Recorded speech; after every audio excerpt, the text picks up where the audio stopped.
Gracias. Esa fue la respuesta de Marcos Galperín, la persona más rica de la Argentina, a un tuit de Javier Iguacel, el exdirector nacional de Vialidad durante el gobierno de Mauricio Macri, que celebró la ratificación de la condena contra Cristina Fernández de Kirchner. Gracias. O sea, una sola palabra, sobria, sin siquiera signos de admiración. Y rápidamente yo preguntaba y me preguntaba, pero ¿por qué gracias?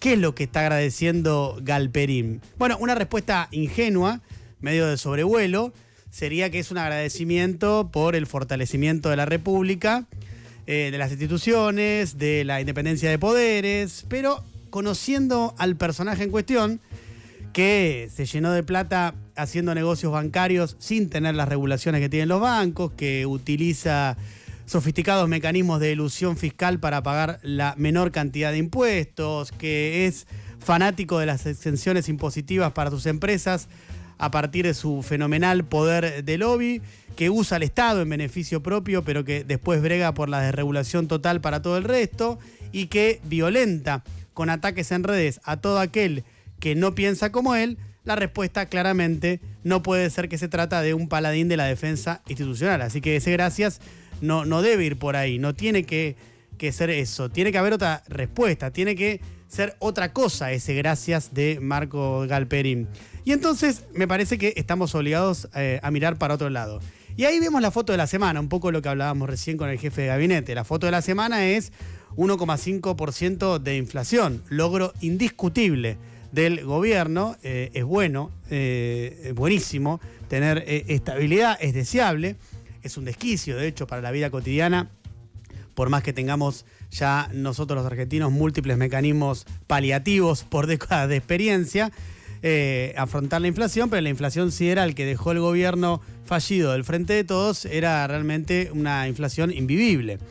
Ahora, el gobierno está bajando la inflación y lo está haciendo a través de retrasar el tipo de cambio, de endeudamiento impagable y también pisando los salarios, porque hay un ancla salarial que es más que evidente cuando el gobierno presiona para que las paritarias vayan por abajo de la inflación e incluso no homologa los acuerdos que están más cercanos al índice de inflación. Básicamente la plata, además, a vos no te alcanza, a pesar de la baja de la inflación y de la estabilización, porque los sueldos no acompañan, pero también porque los precios se estabilizaron muy arriba.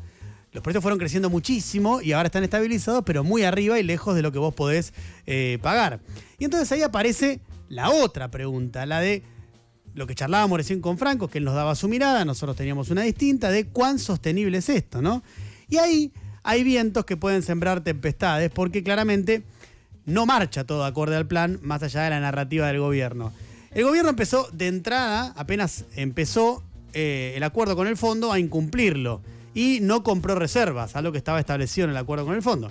El argumento es, bueno, vamos a comprar cuando toque el piso de la banda, es decir, cuando llegue a 1.000 pesos. Pero eso nunca pasó. Y se estabilizó en aproximadamente 1.200 pesos, que es lo que estamos viendo por estos días. ¿Y qué pasó entonces? Bueno, el mercado empezó a ver que no entraban dólares, no había acumulación de reservas, y empieza a dudar de que este precio sea el precio que se mantenga por mucho tiempo. Este dólar baratísimo, empieza a haber dudas de que se pueda mantener por mucho tiempo. Aumenta entonces la demanda de dólares, aumenta la inquietud y entonces aparece un riesgo que el gobierno no va a permitir. Con razón no lo va a permitir, después analizaremos el costo, pero no lo va a permitir, que es el de la devaluación y el consecuente aumento de la inflación. Y ante este escenario, el Messi de las finanzas, el mejor ministro de Economía de la historia del mundo mundial, el fanático de la isla de Man, se da cuenta de que hay que aumentar las reservas para bajar la expectativa devaluatoria, porque si todo el mercado está viendo, qué raro esto de que no cumplís con el acuerdo con el fondo, no compras reservas, seguís teniendo reservas negativas, hay algo ahí que no está cerrando de lo que viene de cara al futuro, más allá de este festival que estamos atravesando por estos días. Bueno, ¿y qué idea genial se le ocurre a el fanático de la isla de Man? Bueno, el de tomar más deuda y sacar la restricción de los que quieran especular con el carry trade, es decir, que puedan entrar y salir cuando quieran aquellos que tienen ganas de jugar ese partido. Hasta la semana pasada, si entraban, se tenían que quedar 6 meses. Bueno, ya no, porque sacaron la restricción esa. Lo cual es curioso, porque aquello de el que se quema con leche ve una vaca y llora, parece que en el caso de Toto Caputo no es así, porque esto le pasó cuando estaba en el gobierno de Mauricio Macri, donde no tenían esta restricción y empezaban las corridas y se complicó todo, y el desenlace, bueno, ustedes ya lo conocen hace tiempo.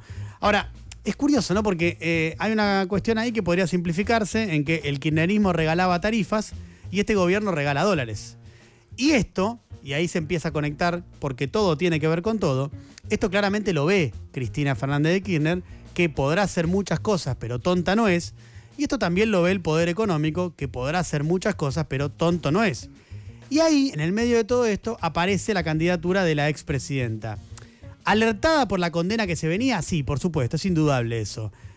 Para intentar disciplinar los intentos de rebeldía de Axel Kicillof, también, sí, efectivamente. Pero, seguro, también, para marcar un horizonte para las elecciones del 2027.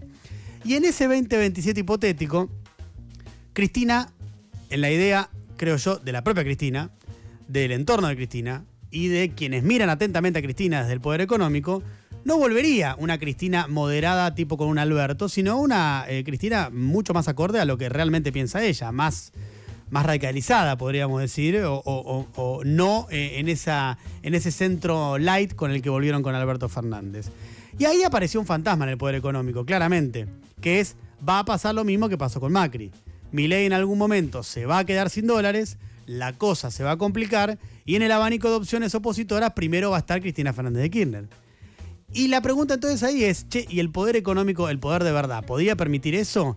Porque en 2017 Macri arrasó en las elecciones, Cristina perdió con Bullrich, pero en realidad ganó porque quedó perfilada como la líder única del peronismo y muy viva de cara hacia 2019. Macri intentó mantener el tipo de cambio lo más bajo posible, nos endeudó como nunca en la historia e igual fracasó y la economía se desmoronó y Cristina volvió.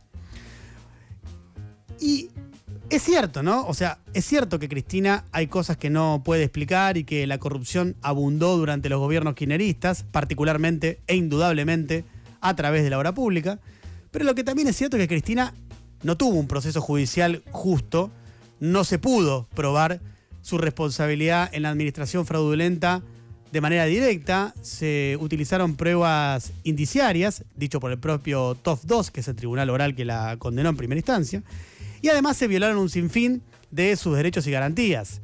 Varios de los jueces que la condenaron y la acusaron dieron sobradísimas pruebas de sus vínculos con Mauricio Macri. Visitaron infinidad de veces la Casa Rosada y Olivos, jugaron al pádel y al tenis con el entonces presidente y hasta usaron las instalaciones de su quinta privada para jugar torneos de fútbol. También viajaron financiados al sur por el principal grupo mediático del país, que a su vez usó todos sus medios disponibles durante años para sacarla de la cancha a la expresidenta. Y cuando fueron descubiertos en esta maniobra de estos viajes al sur, incluso intentaron ver si podían conseguir facturas truchas y así poder negar que los había invitado Clarín. Esto está en los WhatsApp nunca negados que se difundieron y se conocieron, donde los propios jueces, el propio juez Ercolini, está diciendo ahí, el que llevó a cargo la instrucción, que llevó adelante el juicio, que después se pasó a juicio oral de Cristina, diciendo, che, y si conseguimos facturas truchas, me río, pero es tragicómico, ¿no? Todas las recusaciones que presentó la expresidenta a lo largo de casi los 10 años del proceso judicial de vialidad, todas fueron rechazadas. Todas. Ni una sola le aceptaron a la defensa de la expresidenta. Y después llegó a la Corte, que en tiempo récord resolvió y ratificó la condena a 6 años de prisión, que en realidad es lo de menos, ¿no? Porque lo importante acá es la insólita y singular inhabilitación para ejercer cargos públicos de por vida. Porque está la condena a prisión, pero está la inhabilitación a ejercer cargos públicos de por vida. Cristina es muchas cosas, ¿no? Repito, Cristina es muchas cosas. Cometió muchos errores y también desperdició muchas oportunidades cuando gobernada, sobre todo en materia económica, ¿no? Hay observadores agudos de la economía que no pueden ser calificados de antikirchneristas, que marcan allá 2010, 2011, un enamoramiento, por ejemplo, con las tarifas bajas y los subsidios, cuando se podría haber cambiado eso, no se cambió, se enamoraron de eso y se siguió en una bola que después ya fue muy difícil de desarmar y que trajo complicaciones severísimas a la macroeconomía. Cristina también atentó contra el propio gobierno del que formó parte como vicepresidenta y abrió, en parte, junto a un montón de dirigentes y a un montón de decisiones políticas que se tomaron, del Frente de Todos, las puertas para la llegada de Javier Milei. Todo eso sí, para mí sí. Pero Cristina es también hoy la única figura política de la Argentina cuya presencia molesta, y molesta mucho, al poder económico de verdad. El que tiene poder en serio, el que juega la Champions League, el de verdad. Gracias, publicó Marcos Galperín en redes después de la decisión de la Corte. Creo que ahora, después de esta breve repaso, el gracias se entiende un poco mejor. Hasta las 12 solo tenés que hacer